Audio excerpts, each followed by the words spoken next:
Welcome back to the 2020 simulation of the Toronto Blue Jays season, including the minor leagues. This is JayBlue. You can find me at Blue Jays from Away, and I'm the author of the 2020 Toronto Blue Jays Minor League Handbook. Thanks to GM Games for streaming this on their YouTube site. Let's get going. We've got a quick update here. We've done another week in the Blue Jays season. We're at Monday, May the 18th, and we had actually a really good week for the Major League squad. We're just going to check out the schedule here.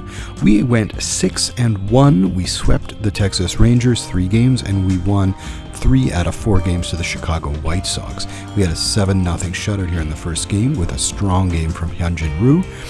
Ryu was 7 1/3 innings, 3 hits, no runs, 4 walks, and 7 strikeouts. Wilmer Font continuing his fine relief for the Blue Jays. At the plate, Reese McGuire hit a home run, but we also got a 3-hit game from Grichuk and Tellez in this one, so that was a really nice game. The second game was a 5-2 win over Texas, and the Rangers didn't really put up much of a fight in this whole series, and we got a double and a home run from Guerrero, while Travis Shaw also hit a double and a home run. On the mound, Tanner Roark with a really strong game, 8 innings, 2 runs, 6 strikeouts, and Ken Giles got his 11th save of the year. Third one was a bit of a slugfest, 15-8, with home runs from Vladimir Guerrero, Lourdes Gurriel, and Brandon Drury. As you can see here, Gurriel was 2 for 4, and Bo Bichette was 3 for 5 with 2 doubles. And then we also had TJ Zoik making a start, and he got hit hard, giving up 2 home runs in 2 2/3 innings. Wilmer Font got hit hard a bit, but Matt Shoemaker made a really nice outing out of the bullpen to hold things down, pick up the win, 3 innings, 1 hit, 3 strikeouts. And Jordan Romano finished it out, striking out 3 in 1 1/3 innings. Then we took on the White Sox. We went to Chicago, and we won the first one in 11 innings, getting an error in the 11th as well as a pop-out. But some good stuff here. Derek Fisher with a big game, hitting 2 home runs, going 2 for 4. That was all for the offense, but pitching-wise, Nate Pearson here with a stellar game in his second outing in the major leagues, striking out 12 White Sox in 7 innings, 3 hits, 2 runs, and 1 walk for an outstanding outing. And Ken Giles got the win, Anthony Bass the save. Anthony Bass has picked up a bit of an injury. He's got a strained hamstring. He's day-to-day 3 to 4 weeks, though. So for a guy who's day-to-day 3 for 4 weeks, we're actually going to put him on the injured list, and we'll pull somebody else off. So here we're going to place on injured list. We'd rather have a fresh guy come up from the minors to be able to handle that. Second game against the White Sox, 7-5. Vladdy Guerrero goes 2 for 2 with 3 walks and 2 home runs. Outstanding game for Vladdy. Gurriel is still hot, 2 for 5. Kevin Biggio was 2 for 4 with a home run. And on the pitching mound, Anthony Kay didn't have a great start. 3 earned runs in 4 2/3 innings. Trent Thornton solid out of the pen. Romano again outstanding out of the pen. Ken Giles got a hold. He actually gave up a run, and Rafael Dolis a 1-batter save. Another extra inning win on Saturday, 4-3 in 10 innings, thanks to a solo home run by Lourdes Gurriel. Gurriel continuing to swing the hot bat, 2 for 5 with the home run. Danny Jansen was also 2 for 5 with a home run. His offense is coming around, 268 now with 2 home runs. Solid production so far for the catcher. Hyunjin Ryu, 6 1/3, 2 runs, 3 hits, 7 strikeouts. Yamaguchi gave up a run but struck out 4 and didn't give up a home run in 2 1/3. And Anthony Bass with the win, 1 1/3 innings and 2 hits. Our final game was our only loss of the week, 8-5 to the White Sox. Tanner Roark took most of that, 4 1/3, 5 runs, 9 hits, and Matt Shoemaker gave up 3 runs in just 1 inning, with Wilmer Font picking up the slack, 6 strikeouts in 2 2/3. Offensively, again, Lourdes Gurriel, 2 home runs for him, 2 for 4, and that was pretty much all of the offense. If we take a look at Gurriel here after this stellar week, he's got a 283, 311, 505 slash line. Really nice work for Lourdes. He's not going to take a lot of walks, though. So he's going to have to get that batting average up. Now let's take a look at the week for the Buffalo Bisons. The Bisons won 2 games out of 7, playing the Pawtucket Red Sox and the Lehigh Valley Iron Pigs. Not a ton of super exciting stuff going on here for the Buffalo Bisons. They are currently in 6th in the North Division, so they're not having a great year. They are 15-22. And they started the week off with a 2-1 loss to Pawtucket. Only got 5 hits, not a great game there. The next game, Ryan Barucki actually got through 5 2/3 innings, so that was good. 3 runs though, 7 strikeouts, but it's nice to see. Curtis Taylor's been having a great week. He picked up the win. He's got a 0.67 whip and 1.0 ERA since being called up from New Hampshire. So it's nice to see. He's a young Canadian boy. Didn't get a lot of press. He came over in the trade for Eric Sogard last year with the Tampa Bay Rays. We did get a home run from Forrest Wall. He actually, I think, hit a couple this week, so that wasn't so bad. Loss against Pawtucket again on the 13th. And again, Wall had a couple RBI. Andy Burns is swinging a hot bat. Mitch Walding hit a home run. Jonathan Davis 2 for 4 with 2 doubles and a walk. On the mound, Julian Merriweather. This is something I want to check out, actually. I think I'm going to move him. He is actually in the rotation, or out of the rotation now, but he was used starting that game in an emergency role, as we can see. So we have put him into the bullpen, even though he did start this game, which I wasn't crazy about. We lost 2-0 on the 14th to the Pawtucket Red Sox. Really not a lot happened. Thomas Pannone had a solid start, but the offense couldn't do anything. 8 strikeouts for Pannone in 7 innings, and Zach Jackson struck out 5 in just 2 innings of relief.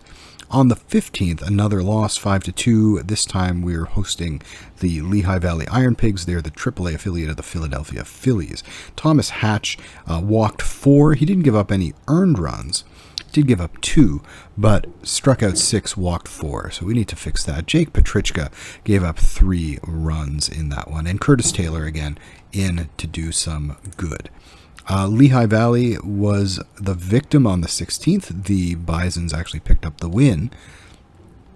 And the Bisons got home runs from Patrick Kivlahan and Mitch Walding, Andy Burns, and Santiago Espinal. So 4 home runs in that game. Sean Reed-Foley was okay. 3 runs, 5 innings, and some solid work out of the bullpen for that trio of Dykstra, Gavilio, and Tice. And finally, a 5-4 loss finished the week for the Buffalo Bisons. Philippe Aumont was out early after 3 innings. As we can see, Taylor, another 2 1/3 scoreless. Connor Fisk, some solid work, 5 strikeouts in 3 2/3 innings. And Andy Burns had a couple of doubles for the offense. Jonathan Davis was 3 for 5. Let's take a look at the New Hampshire Fisher Cats. They had a decent week, 4-3 for them against Portland and Binghamton. Real highlights here were some of the pitchers. Joey Murray had a solid start on the 14th. But we'll go to take a look at the 12th. The loss, Justin Dillon got hit hard. Brian Baker got hit hard. Connor Overton gave up a home run in 1 inning, and Zach Logue gave up a run in 2/3. Josh Palacios is actually quite hot. He had 3 hits. Kevin Vicuña had 3 hits. I think that is the right day. Sorry, I was talking about the 12th. This is the 11th. We had some good hitting here, and Alejandro Kirk had a big game in this one, driving in 7. So this is on the Monday, the 11th. Alejandro Kirk drove in 7 runs, 3 hits. He had 3 doubles.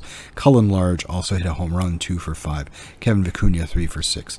So a solid game. Elvis Luciano here. The game I was talking about is actually here on the 12th, with Palacios getting 3 hits, including a double.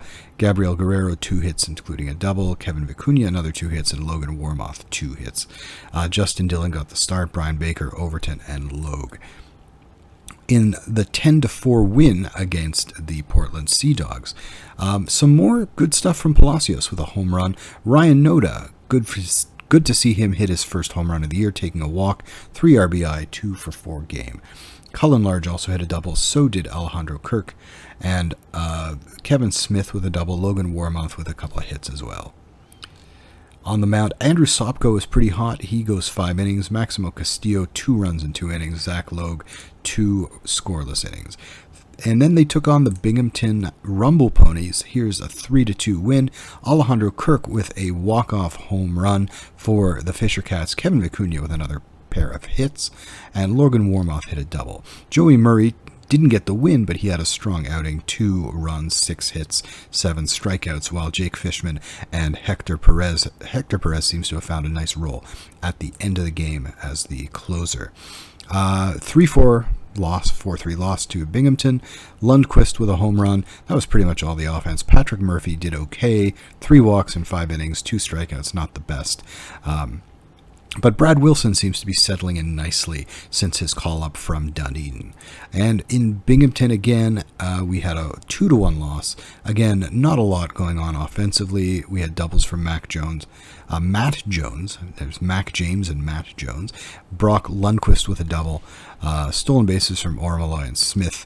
Luciano, 3 2/3, but he wasn't pulled because of injury. He did hit his pitch limit at 89. John Harris, 3 1/3, 1 hit, 3 walks, 2 strikeouts. Brad Wilson took the loss, giving up a run, and Jake Fishman picked up the slack from there. And the final game of the week for the Fisher Cats, a 4-2 win against the Rumble Ponies.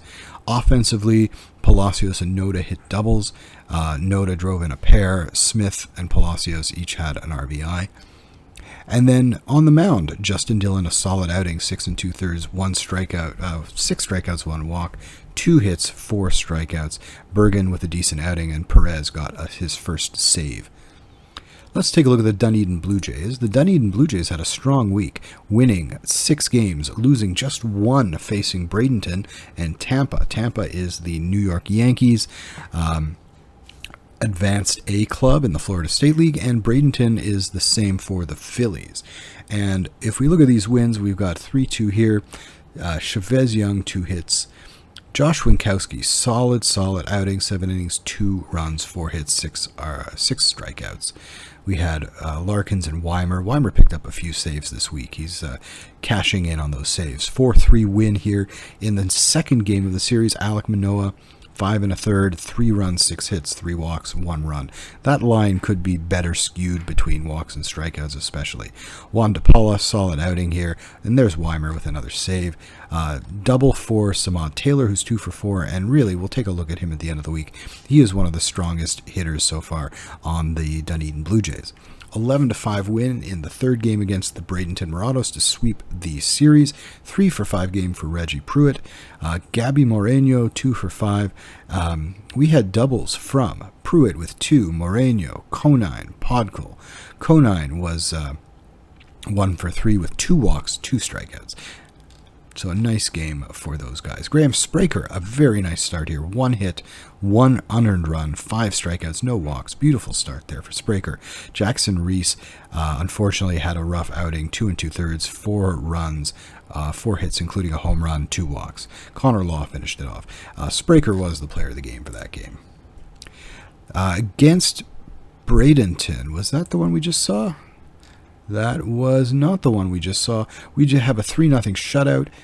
Gabby Moreno, 3 for 4 with 2 doubles. Jake Brote hit his first home run of the year. On the mound, Simeon Woods-Richardson, 4 scoreless innings, but he did hit his pitch count and came out of the game. 3 walks, 4 strikeouts. Cree Finfrock, 3 1/3, 2 hits, 2 walks, 2 strikeouts. Good for him. Another save for Sean Weimer, and Marcus Reyes got into the game there. First loss of the week came to the Tampa Tarpons. Yankees single A club. They play out of George Steinbrenner Stadium in Tampa, right down there near where the Tampa Bay Buccaneers play. So nice stadium, very nice stadium. I've been there, I think, a couple years ago. Gabby Moreno, still hot, hit a home run, 1 for 4. And then Justin Maesi had an okay start. 4 runs, but 2 were earned. 5 hits, 1 walk, 2 strikeouts. Alex Nolan, solid outing, 1 run in 3 innings, 5 strikeouts for the Blue Jays. Then they had a 3-1 win. Lopez with 3 hits, including a double. Chavez Young, a double and a home run for him. Reggie Pruitt, 2 hits. Winkowski, another excellent start, just 1 hit, 3 walks in 5 1/3 innings, striking out 5 for the win. Juan DePaula, 1 run, 3 hits, 2 strikeouts in 2 1/3. And Weimer is there for his 13th save. Winkowski, player of the game for that one. And finally, a 6-4 win against Tampa to finish off the week. Samad Taylor, a double and a home run for him, 4 RBI. Moreno, 2 for 4. And on the mound, we had Alek Manoah, 4 runs, 4 2/3 innings, so 7 hits, not great. 1 walk, 4 strikeouts. Rakowski with a nice outing and another save for Sean Weimer. And finally, we get to the Lansing Lug Nuts. Here are the Lug Nuts. They went 4-3 in this one. They are 24-11, one of the stronger teams in that league. They are leading their division.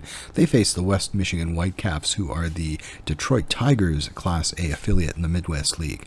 Will Robertson, solid game. We had a home run from LJ Talley to actually walk it off in the bottom of the 9th. That was a pinch hit home run.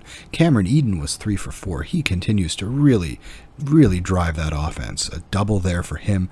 And 2 hits for Robertson, we already mentioned. Kloffenstein, really strong start there. Adam Kloffenstein, 5 1/3, 5 hits, 1 run, and 3 strikeouts. Juan Diaz, 4 runs in 1 inning. Hobie Harris and Josh Wyatt in that one. 13-0 loss to West Michigan. The offense didn't do much. We had a couple hits from Eden, a couple hits from Tanner Kerwer. Nice Alberta boy there. Will McAffer, a British Columbia boy, was hit hard. 5 runs over 2 2/3, and really pretty much everybody who got into pitch except for Grant Townsend. There's Grant Townsend, 1 inning, 8 pitches only needed. Very efficient for Townsend. He was the only pitcher that wasn't really hit hard. A 7-6 loss, a heartbreaker. The Lug Nuts did manage to score 1 in the bottom of the 9th to bring it to a one-run game, but couldn't finish it off as LJ Talley grounded out to finish the game. Tanner Morris, 3 hits in that one, including a double, while Jordan Groshans was 2 for 4 with a home run and 4 RBI. Brett Wright also hit a home run, his second of the year. Jesus Lopez and Will Robertson also with a couple of hits each. Robertson also took a couple of walks, so that was a nice 2 for 3 with 4 times on base for Will Robertson. Jared DeCesare, 5 1/3, 2 runs, 6 hits, 5 strikeouts. A nice game for him, but Mitch McCown really kind of erased a lot of that quality when he came in and gave up 4 runs.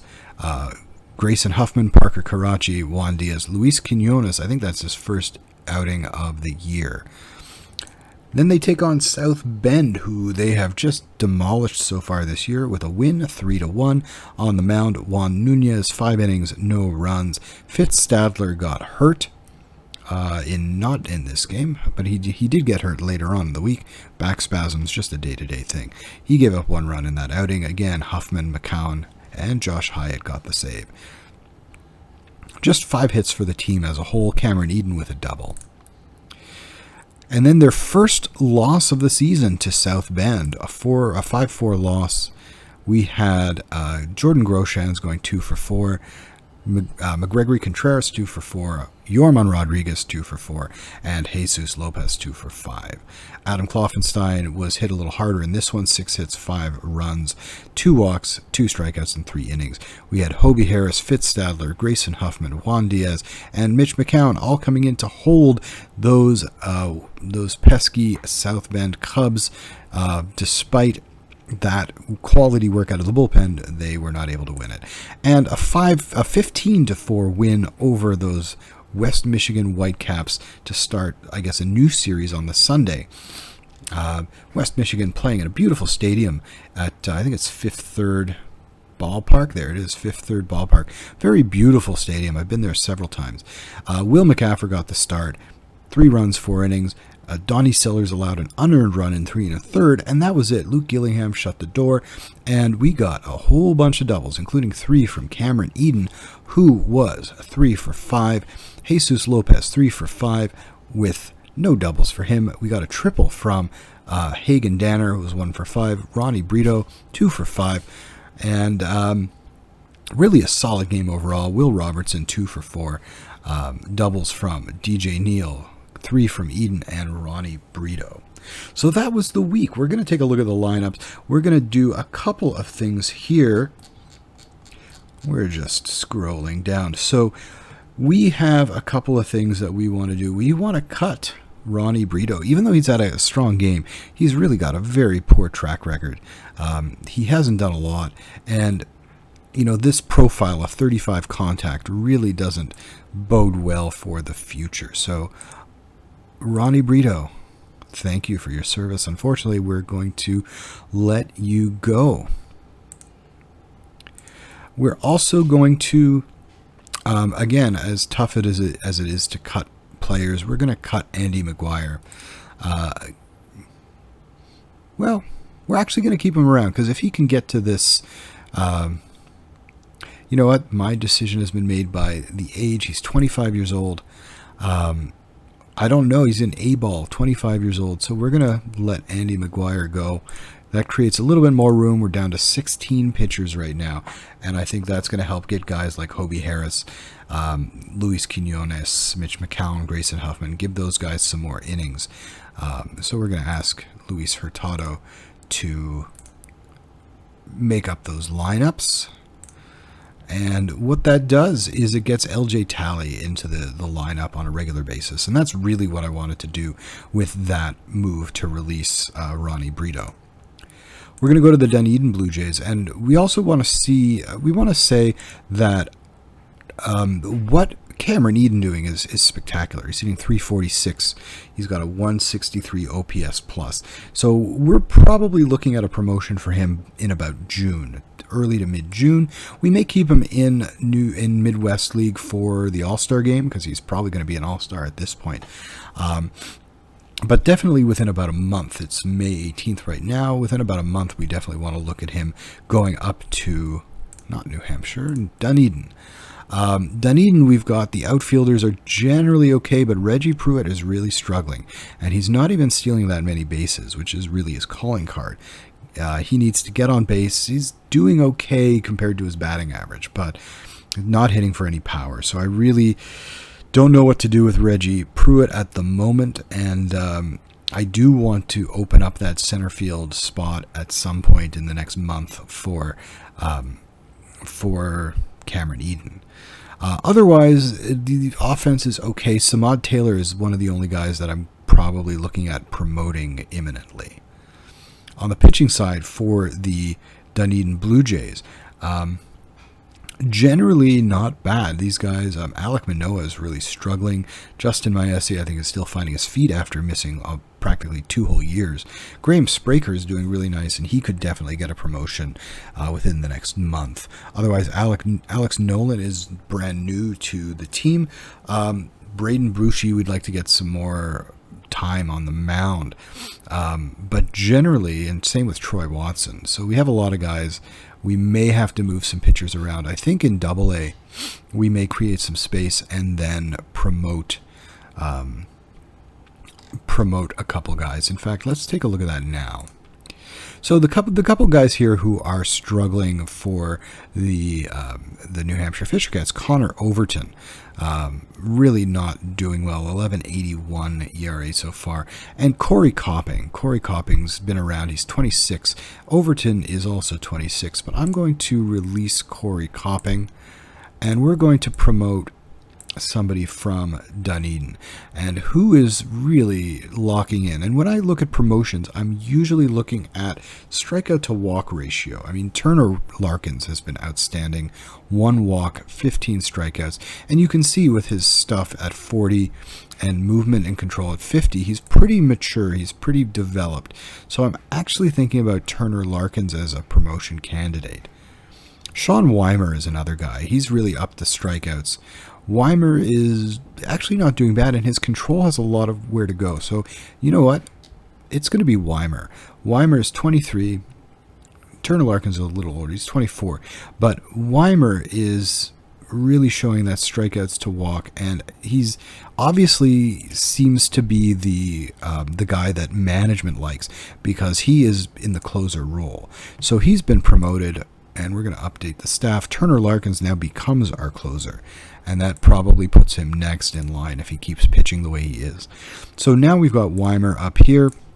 We're going to update the staff. Weimer actually moves into a starting role with the New Hampshire Fisher Cats. So that's a really interesting move, that interesting decision that our manager made.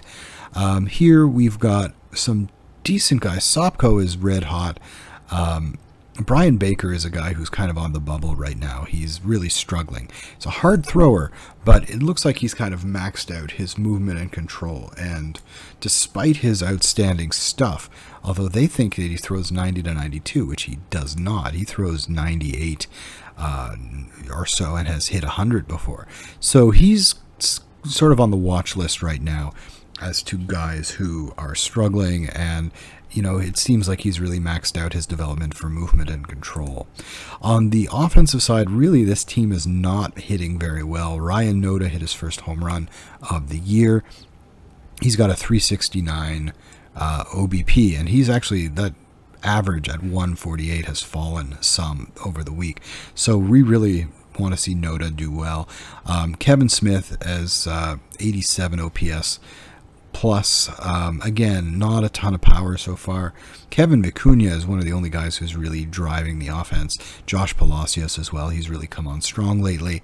And Gabriel Guerrero is a veteran bat who is doing okay, but not great. Brock Lundquist has made the most of some opportunities lately. Alejandro Kirk is still hitting above league average. I would like to see that batting average better, but he is hitting for some power with 12 doubles and 5 home runs. So he's actually leading the club in home runs. Let's take a look at the Buffalo Bisons, the pitchers here. We have 17 pitchers on the Bisons, so we have quite a few still. We did move Merriweather into the bullpen, but he got a start this week. Some good stuff here. Curtis Taylor has been outstanding. He was recently promoted, and he's gotten 9 innings. He's given up just 1 run on 5 hits with 10 strikeouts and 1 walk. So Curtis Taylor is really doing us proud. Jacob Wagaspak didn't really get into any action this week, so it's going to be interesting to see what happens with him. We do need a pitcher to go up to the Blue Jays, since I think we had a day-to-day fella. Let's look at our injured list. Yes, we put, and Anderson's going to come off tomorrow. So we're going to actually leave it the way it is. We are still a pitcher short, with Anthony Bass going on the injured list because that injury time of 3 to 4 weeks for a nagging injury, we don't want him to exacerbate that.